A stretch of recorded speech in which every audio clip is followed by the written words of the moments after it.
What if the worst Kia you can buy isn't the cheapest one, but the one that looks like an incredible deal? Because over the years, certain Kia models have developed certain reputations.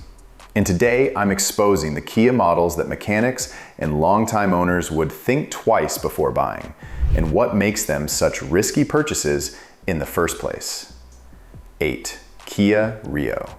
Coming in at number 10 is a car that isn't necessarily bad on its own, but it does become a terrible purchase when buyers focus on the price tag and ignore everything else. The Kia Rio is often one of the cheapest used cars on the market, and that's exactly what makes it dangerous. A lot of buyers see the low asking price, decent fuel economy, and affordable insurance costs and assume that they're in for a bargain. But high mileage Rios with little or no service history can quickly become massive money pits. The biggest issue usually isn't a specific design flaw, it's years of neglected maintenance hiding beneath the surface. Suspension components may be worn out. Transmission fluid may have never been changed. Oil change records are often missing. And because these cars are frequently purchased as budget transportation, many owners delay repairs until they become serious problems. The result is a vehicle that looks inexpensive up front, but starts demanding repairs shortly after purchase. And that's where many buyers make the mistake, because they compare purchase prices instead of total ownership costs. A $3,000 Rio that immediately needs suspension work, transmission service, tires, and overdue maintenance can easily end up costing far more than a better maintained vehicle that was slightly more expensive to begin with. And unfortunately, the next Kia on our list earned its spot for a very different reason, because this time, the problems weren't caused by neglect alone. 7. Early Kia Forte with new engine issues. The early Kia Forte earned a reputation as an affordable, fuel-efficient commuter car, which is exactly why so many buyers continue to consider them on the used market today. And honestly, it's pretty easy to understand the appeal. They're inexpensive to buy, inexpensive to insure, and generally offer better features than many competitors from the same era. The problem is that some early Forte and Forte 5 models, equipped with new series engines, developed a reputation for oil consumption and accelerated engine wear, especially when maintenance wasn't performed consistently. What makes these cars particularly risky is that the symptoms often develop gradually. An engine may appear to run perfectly fine during a short test drive while quietly consuming oil between service intervals. Over time, that oil loss can contribute to increased internal wear, rougher operation, and more expensive repairs if owners aren't paying attention. And that's where many used car shoppers get trapped.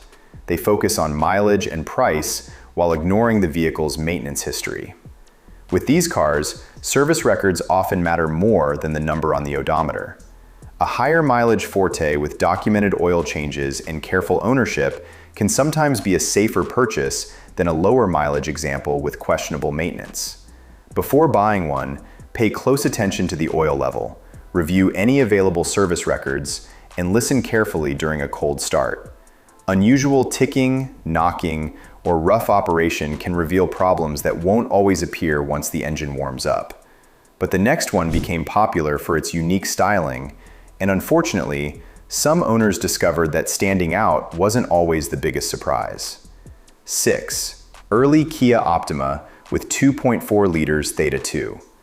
If there's one engine that permanently changed the way many people view Kia reliability, it's the 2.4-liter Theta II.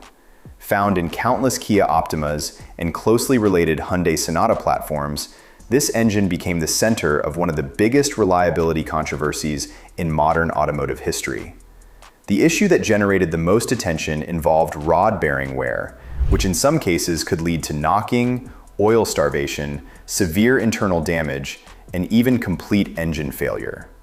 What made the situation so serious wasn't just the failures themselves, it was the sheer number of owner complaints that followed.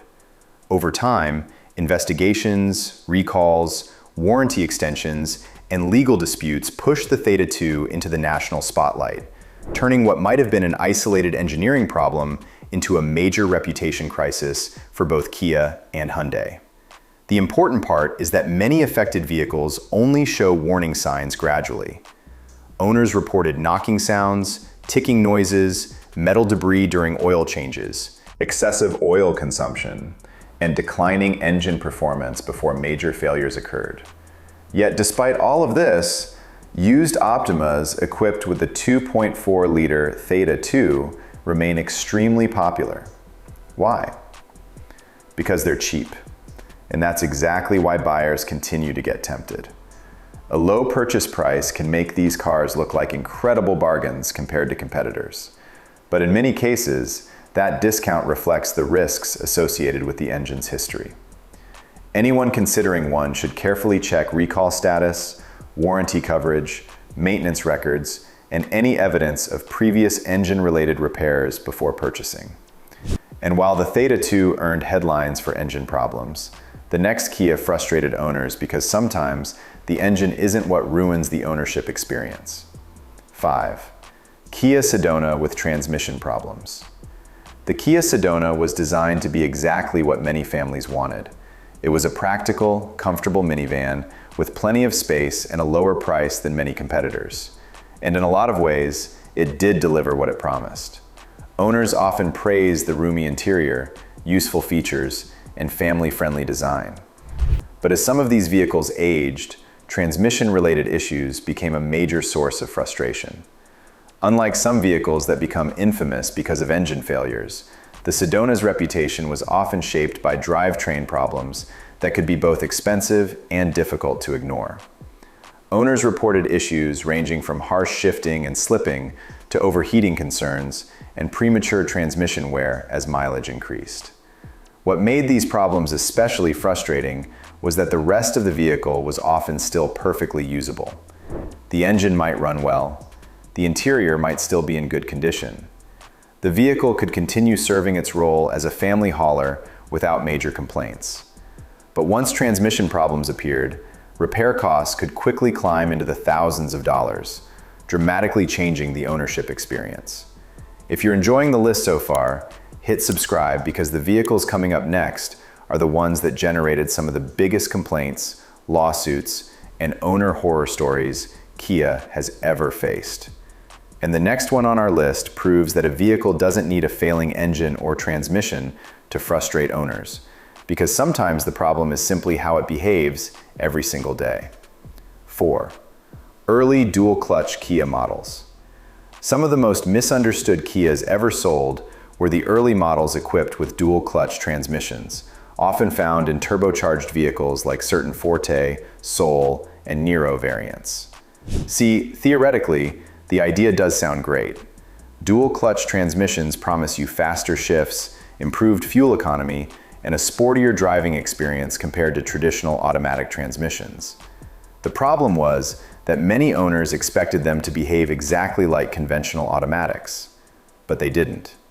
Instead, drivers often experienced hesitation when accelerating from a stop, jerky low-speed operation, shuddering in traffic, and strange shift behavior that made the vehicle feel broken, even when everything was functioning exactly as designed.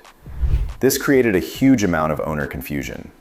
Many people brought their vehicles to dealerships convinced the transmission was failing, only to be told that the behavior was considered normal for that type of gearbox. That's not to say every complaint was imagined. Some dual-clutch systems did experience clutch wear and mechanical issues over time, but a significant portion of owner dissatisfaction came from the simple fact that the transmission's characteristics didn't match what buyers expected. And that's why these vehicles landed on this list. Not because every early Kia dual-clutch transmission was defective, but because they were often a poor fit for everyday drivers looking for the smooth, predictable behavior of a traditional automatic. For many owners, the experience felt less like a feature and more like a problem they had to live with every day. And while some buyers get caught out by transmissions, the next Kia proves that popularity alone doesn't guarantee a safe purchase. 3. High-mileage Kia Soul with unknown engine history. The Kia Soul has always had something many vehicles struggle to achieve: a unique personality.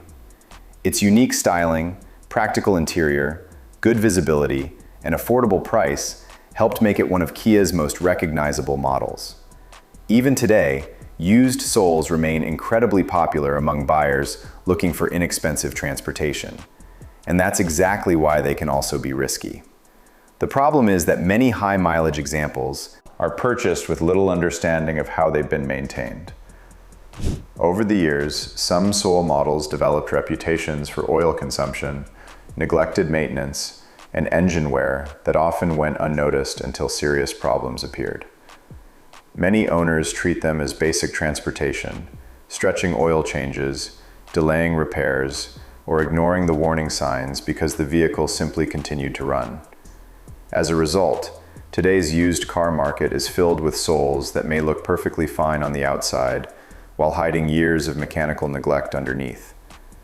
And a surprising number of customers buy these vehicles without a pre-purchase inspection, without checking maintenance records, and without verifying whether the engine has a history of oil consumption or previous repairs.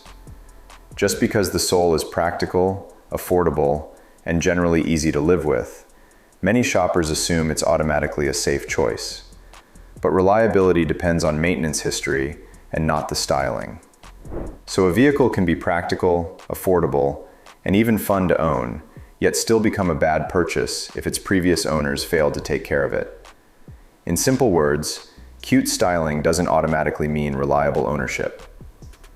And coming in at number 2 is a model that still looks like a smart buy on the used market, but only until you understand what's happening underneath the surface over time. 2. Kia Optima, 2011 to 2016, with Theta II 2.4 liters. The Kia Optima from the early 2010s is one of the most commonly misunderstood used buys on the market. On the surface, it looks like a great deal with a stylish design, comfortable interior, and strong fuel economy for its size. That's exactly why so many used buyers still go for it. But when maintenance history is unclear, this is where problems start to show. The 2.4-liter Theta II engine in these Optimas has a well-documented history of the rod-bearing wear, oil starvation sensitivity, and engine knock issues in poorly maintained examples. And yes, not every one of these cars fail, but neglected service history does increase the risk. What makes this situation worse is how quietly the damage develops. Many owners report ticking sounds, low oil levels between changes, and gradual performance decline before serious engine damage occurs. Transmission behavior can also worsen when servicing is skipped, adding to long-term ownership costs. So, the biggest issue here isn't just the engine. It's also the combination of high demand in the used market and inconsistent maintenance history. And this means that two completely identical Optimas can have totally different outcomes depending on how they were treated. 1. Kia Sorento, 2011 to 2015, 2.4 liters or 2.0T with unknown service history. And the number one spot for today goes to the Kia Sorento from the early to mid-2000s. Specifically, the 2.4 liter and 2.0T variants when maintenance history is unknown or inconsistent. From outside, the Sorento looks like the perfect family SUV. It's spacious, practical, comfortable, and widely available at a very attractive used price. That combination is exactly why it sells so well in the secondhand market. But this is also where the biggest risks appear. The Theta II engines used in many of these Sorentos share the same long-term concerns seen in other Kia models from the same era. They bear wear sensitivity, oil starvation risk under neglect, and gradual internal wear that often shows up only after significant mileage. And the problem is that the Sorento is often used as a heavy-duty family vehicle. That means towing, long road trips, lots of stop-and-go driving, and inconsistent maintenance habits depending on the previous owner. When servicing is skipped or delayed, small issues like oil degradation or minor knocking can develop into serious engine damage over time. Transmission wear is another concern, especially in higher mileage examples where fluid changes were ignored. What makes the Sorento especially risky on the used market is that it often looks too normal to worry about. No obvious red flags, no dramatic symptoms, Just a clean SUV hiding a complicated history underneath. But what do you think? What's the worst Kia you've ever owned, or the one you'd never buy again? And if still driving, hit subscribe. Your support keeps this channel going. Thanks for watching and see you in the next one.